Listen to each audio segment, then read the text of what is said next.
Hello दोस्तों, मेरा नाम है सौरभ और आज मैं आपको एक बहुत ही गहरे डीप टॉपिक के बारे में बताने वाला हूँ जो सरकार ने बहुत ही होशियारी से इस चीज़ को बहुत ही अच्छे से समस्या को हैंडल किया है। तो देखिए, आप टाइटल में वीडियो के टाइटल से आप समझ गए होंगे कि मेरा आज का टॉपिक क्या है। फिर भी मैं आपको बता देता हूँ। आज मैं बात करने वाला हूँ सरकार की जो नीति अपनाई सर ने। आज देखिए, हम जान रहे हैं कि बहुत समय से सरकार के ऊपर दबाव था रोजगार के लिए लोगों के द्वारा। हम जब भारत की आबादी इतनी बड़ी आबादी है, 140 करोड़ लोगों की, इतनी सभी आबादी को सरकार नौकरियां दे दे, जॉब्स दे दे, ये संभव नहीं। इतनी नौकरियां नहीं है सरकार के पास, इतनी सारी आबादी को नौकरी दे दे, ये संभव था नहीं। तो बहुत समय से सारी सरकार की नीति पे, नेताओं पे, प्रधानमंत्री आदि पे, सबों पे, पूरी गवर्नमेंट पे था। लोग कह रहे थे नौकरी नौकरी नौकरी, मतलब रोजगार नहीं मिल पा रहे, रोजगार हमें दो, रोजगार मांग रहे थे वो लोग। सवाल भी बार बार इसी चीज के लेके उठा रहे थे कि रोजगार रोजगार रोजगार। और प्रधानमंत्री भी वादे कर रहे थे, नेता सब वादे कर रहे थे कि हम रोजगार देंगे, रोजगार देंगे। तो इसका नहीं समझ में आ रहा था उन लोग, कैसे बहुत समय से ऐसा नहीं हो रहा था। पर अब सरकार ने एक नीति अपनाई, बहुत ही होशियारी से इस समस्या को हैंडल किया। उसी के बारे में आज मैं आपको बताने वाला हूँ। देखिए यहाँ सरकार की रणनीति रोजगार सृजन के लिए। जी दोस्तों, तो देखिए पूरे चार्ट के रूप में मैं आपको अभी इसे समझाने वाला हूँ। देखो उन्होंने इसके लिए क्या किया, देखा देखिए किसी भी समस्या का हल जो होता है उस समस्या में छिपा होता है। ये सब चीजें तो हम जानते ही हैं। तो देखिए इतना सारा 140 करोड़ आबादी था, सरकार ने क्या सोचा, इतनी बड़ी आबादी है, इसमें इतने ज्यादा लोग हैं हमारे पास देश में, इतने सारे, इतने, ये एक समस्या तो है कि इतने सारे लोगों को नौकरी कैसे दे। पर ये भी तो है, इतने सारे लोग हैं, जितने ज्यादा लोग, योगी व्यक्ति भी तो नहीं होंगे, मतलब जितना दिमाग शार्प होगा। मान लो 10 आदमी है, 10 आदमी मान लो 1 से 2 व्यक्ति योग्य है, दिमाग उसका बहुत अच्छा है। 20 आदमी मान लो 3 आएगा। जैसे जैसे संख्याएं 100 है तो उसमें 10-20 आदि, जैसे जैसे जितना ज्यादा जनसंख्या बढ़ेगा, जितना ज्यादा लोग होंगे, उन लोग दिमाग वाले व्यक्ति भी उसमें उतने ज्यादा होंगे ना, क्षमता बढ़ेगी, अच्छे दिमाग वाले व्यक्ति, अच्छे योगी व्यक्ति भी उसी में होंगे। तो सरकार ने देखा कि इतने सारे लोग हैं, जिसमें बहुत सारे योगी व्यक्ति भी हमारे पास उतने ही ज्यादा है, एक रूप से ज्यादा आबादी है। तो ये हमें इसको एक कमी के रूप में नहीं देखना चाहिए, हमारे पास शक्ति के रूप में देखना चाहिए। हमारे पास ह्यूमन रिसोर्सेज बहुत ज्यादा है, तो इसको अब नौकरी देने के लिए हम इन सभी लोगों में तो योग्य व्यक्ति हैं, उनकी क्षमताओं को निखार कर उनको ऐसा बनाना होगा कि वे नौकरियां दे सके। वे योग्य व्यक्ति खुद को इस काबिल बनाए कि वे नौकरियां दे सके, और सभी लोगों को जिनकी क्षमता उस हिसाब से नहीं है, वैसी नहीं है। तो इन्होंने क्या सोचा कि हम जॉब क्रिएशन के लिए, एम्प्लॉयमेंट क्रिएशन के लिए क्या करेंगे, एंटरप्रेन्योर और एसएमईज को बढ़ावा देंगे। देखिए आप जॉब क्रिएशन कैसे हो सकती है, जब आदमी नौकरियां देने वाला बढ़े। बहुत पहले भी बात हुई है, आप तो जान ही रहे होंगे, बात बहुत सारी होती है कि जॉब क्रिएशन के लिए सरकार उतनी नहीं दे सकती, हमें उद्यमिता मीन्स एंटरप्रेन्योरशिप को, मतलब बिजनेसेस को आगे बढ़ाना होगा। एंटरप्रेन्योरशिप को एक आदमी 100 लोगों को, 1000 लोगों को, 500 लोगों को नौकरियां दे सके। बहुत सारे पीछे एपीजे अब्दुल कलाम ने भी पहले ये बातें की है, और भी बहुत सारे लोग हैं। ज्यादातर देखिए भारत के लिए ये बात की गई कि अब नौकरी रोजगार सृजन करना है, एम्प्लॉयमेंट देनी है लोगों को, तो हमको उद्यमिता को बढ़ाना पड़ेगा। तो सरकार ने उसी चीज को, बहुत समय से हो नहीं पा रहा था वो, पर ये जो ये समय आया 2022 से, कोरोना वायरस के बाद, जो कोरोना के बाद का समय, यहाँ पे इसका स्टेप्स लिए गए, इसका ग्रोथ दिखा है। अब साल 2 सालों से इस चीज को दिखाया। तो उन्होंने क्या किया, एसएमएमई मतलब माइक्रो, स्मॉल और मीडियम एंटरप्राइजेस जो होती है, मतलब छोटी, माइक्रो एकदम छोटी, स्मॉल छोटी, और मीडियम थोड़ी ठीक ठाक एंटरप्राइजेस, और एंटरप्रेन्योरशिप को, बड़े बड़े बिजनेसेस को।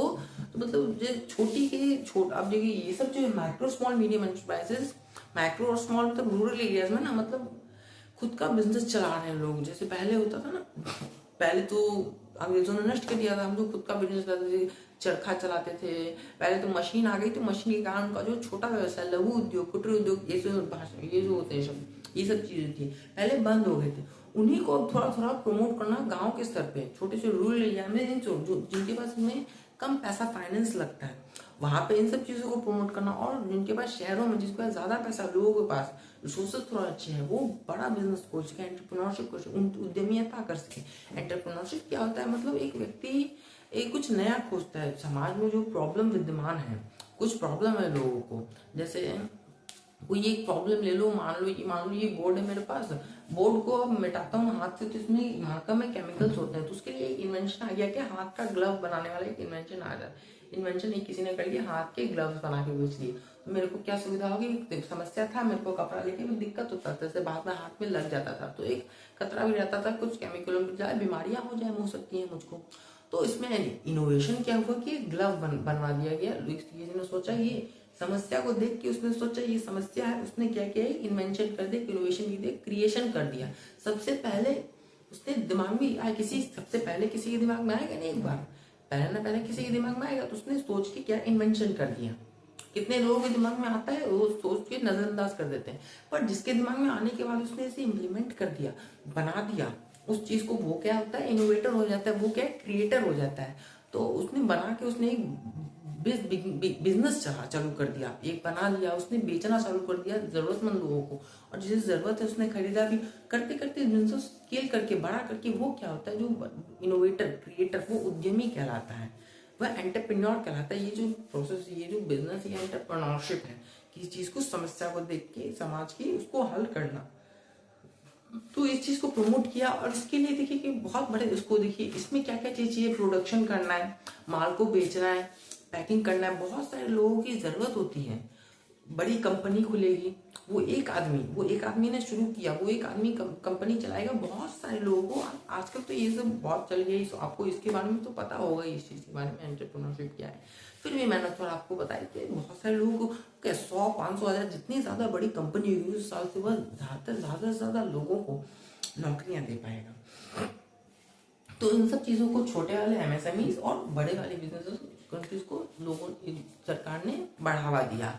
जो हमारे योगी व्यक्ति थे उन लोगों का हिसाब से माइंडसेट चेंज किया। कैसे किया माइंडसेट चेंज? इन्फ्लुएंसर्स के द्वारा। यूट्यूब का आजकल कंटेंट क्रिएशन भी बहुत प्रमोट हुआ है, तो इन्फ्लुएंसर्स जो है हमारे बड़े बड़े इन्फ्लुएंसर्स जो ये लाखों सब्सक्राइबर, लाखों करोड़ सब्सक्राइबर्स हैं, उनके द्वारा उन्होंने भी ये चीज समझा ना कि हमारे इतना बड़ा देश, इतना बड़ी आबादी है, इनके लिए कुछ करना होगा, सबको नौकरी चाहिए, तो भी हमारा देश साथ में आगे बढ़ेगा। सब सोचते हैं देश के लिए, देश में सब लोग रह रहे हैं, तो उन्होंने भी उस हिसाब से प्रमोट किया, उस हिसाब से लोगों का माइंड डाइवर्ट किया कि लोग इसके प्रति बढ़े। और ये लोगों बात करने के कारण सब लोग आप बात कर रहे थे, प्रमोट करते, इसको ये चीज बड़ी भी बहुत है।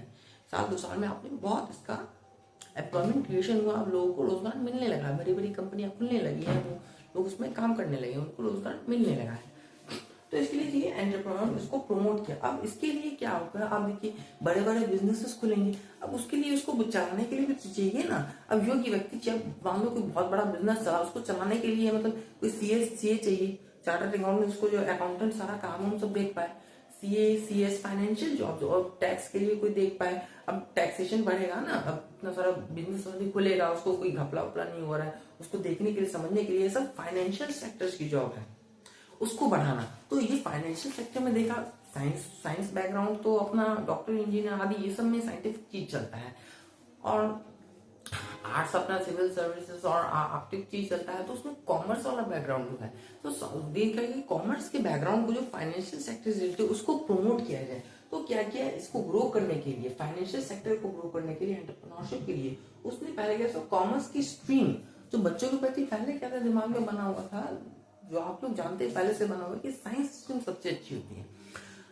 अब तो सरकार ने लोगों को माइंडसेट उस हिसाब से इस चीज को फैलाया कि कॉमर्स स्ट्रीम बुरी नहीं है। पहले बैठा दिया जाता था इसको, पहले प्रमोट किया जाता था कि कॉमर्स स्ट्रीम अच्छी नहीं है। अब लोगों का माइंडसेट चेंज करके, क्योंकि फाइनेंशियल सेक्टर की हमें जरूरत है, ऐसे लोगों की जरूरत है जो कंपनियों को संभाल पाए, फाइनेंशियली चीजों को संभाल पाए, इसलिए माइंडसेट उस हिसाब से लोगों का बनाया गया कि कॉमर्स की स्ट्रीम ऐसी अच्छी नहीं है। कॉमर्स की स्ट्रीम को प्रमोट किया गया, अच्छा किया। क्यों?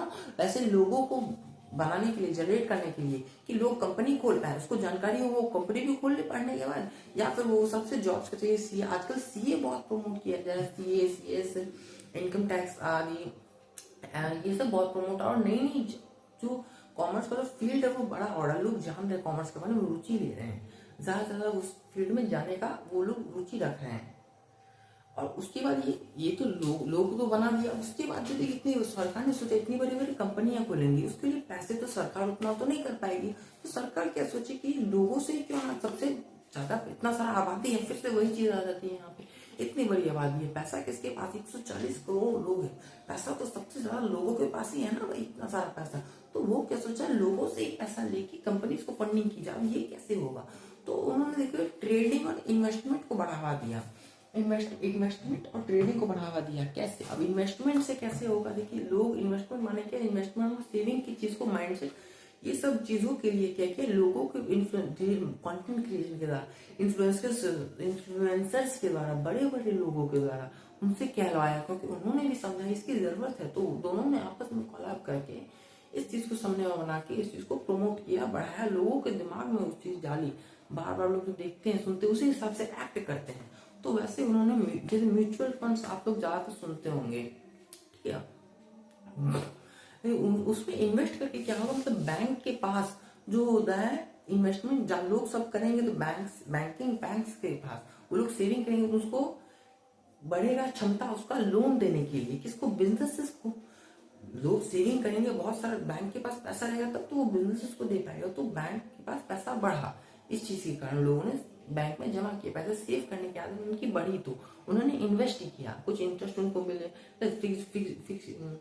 फिक्स डिपॉजिट, सेविंग डिपॉजिट, बहुत सारे डिपॉजिट तरह तरह के होते हैं, उसके लोगों ने जमा किया बैंक में, तो उसकी बैंक की लोन देने की क्षमता बिजनेसेस को बढ़ी, तो उससे भी उसको एक फंडिंग मिल पाया।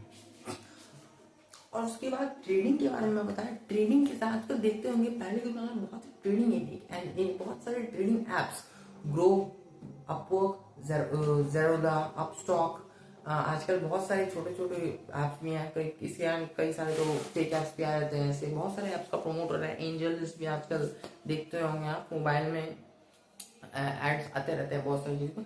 ट्रेडिंग को बहुत किया गया, क्योंकि ट्रेडिंग में क्या है कि लोग क्या है अपने रिस्क पे लगाते हैं पैसे, क्या लगाते हैं, मतलब कोई शेयर्स खरीदते हैं, स्टॉक मार्केट ट्रेडिंग करते हैं, मतलब एक ही दिन में खरीदा बेचा रिस्क के हिसाब से। कई लोग, ज्यादातर लोग क्या करते हैं, इंस्टेंट उनको चाहिए होता है, वो ज्यादा समझ बूझ के उतना करते नहीं, तो अपने रिस्क पे वो क्या करते हैं, लगाते हैं पैसा, और अगर वो हार भी जाते हैं तो उनको उत्तरदायित्व तो वो खुद ही है, क्योंकि उनको तो किसी ने नहीं कहा था ना, उस तरफ से उनका माइंड में उस सबसे डाला गया वो चीज, और वो फिर खुद अपने वैसे करने लगे। तो सरकार पे भी ये चीज फिर वापस नहीं आता दबाव कि हम ऐसे कर रहे हैं, सरकार भी ऐसे क्यों, क्योंकि सरकार तो सबसे उसको डेवलपमेंट करना है, तो लोग खुद पैसा लगा रहे हैं अपना और खुद हार रहे हैं, वो रिस्क भी होता है उनका, खुद के रिस्क पे कर रहे हैं, तो इसलिए सारा उत्तरदायित्व वो खुद ही लेते हैं। तो इससे भी बहुत सारा फंडिंग, तो लोग सबने क्या शेयर्स खरीदा, लगाया उसमें, तो कंपनीज को फंडिंग मिली ना, शेयर्स मिली। तो इक्विटी जैसे शेयर्स में हम बिजनेस स्टडीज में पढ़ते हैं, कंपनी के शेयर्स खरीदते हैं लोग, तो थोड़े थोड़े शेयर्स खरीद लिया लोगों ने और कंपनीज को फंडिंग मिल गई, तो एक रूप से वो ओनर भी बन जाते हैं। तो इस प्रकार भी ट्रेडिंग को इन्वेस्टिंग को तो प्रमोट किया गया। तो इस सबसे रोजगार की जो पूरी रोजगार सृजन की नीति, बहुत ही सही तरीके से समस्या को उन्होंने हैंडल किया, उद्यमिता को बढ़ा के। तो दोस्तों, क्या आपने कभी ऐसे इस प्रकार की जो नीति थी, इसको कभी दिमाग में आपको आया था ये चीज, क्या कभी आपने ऐसे सोचा था? अगर हाँ तो कमेंट बॉक्स में बताइएगा, और आपने कुछ ऐसी और चीजें यदि दिमाग में कभी आई है, समझ में आई है, तो वो भी कमेंट में मुझे जरूर लिख के बताइएगा कि आपने किस चीज के बारे में कैसे सोचा था। और अगर आपको ये वीडियो अच्छा लगा तो जरूर इस वीडियो को लाइक करें, और ऐसी वीडियोस चाहिए तो चैनल को सब्सक्राइब करें। ऐसी ब्रेनस्टॉर्मिंग वीडियोस मैं हमेशा लाते रहता हूँ, और अपने दोस्तों को ये वीडियो शेयर करना मत भूलिएगा, उनको बताइएगा किस प्रकार सरकारी नीति ने इस समस्या को बड़ा हैंडल किया, रोजगार सृजन। और ऐसी बहुत सी समस्याएं जो भी विद्यमान हैं अभी भी हैं सोसाइटी में, जिसको भी हल किया जाएगा आगे। सरकार ऐसी बहुत ही प्रॉब्लम में से ही आंसर को, सॉल्यूशन को खोज के इसे सॉल्व करेंगे। तो चैनल को सब्सक्राइब कर दीजिएगा, बेल आइकन दबा दीजिए, ताकि अगली वीडियो की नोटिफिकेशन आपको जल्दी अच्छे से मिल जाए। तो शुक्रिया दोस्तों, मैं चलता हूँ। Thanks for watching the video.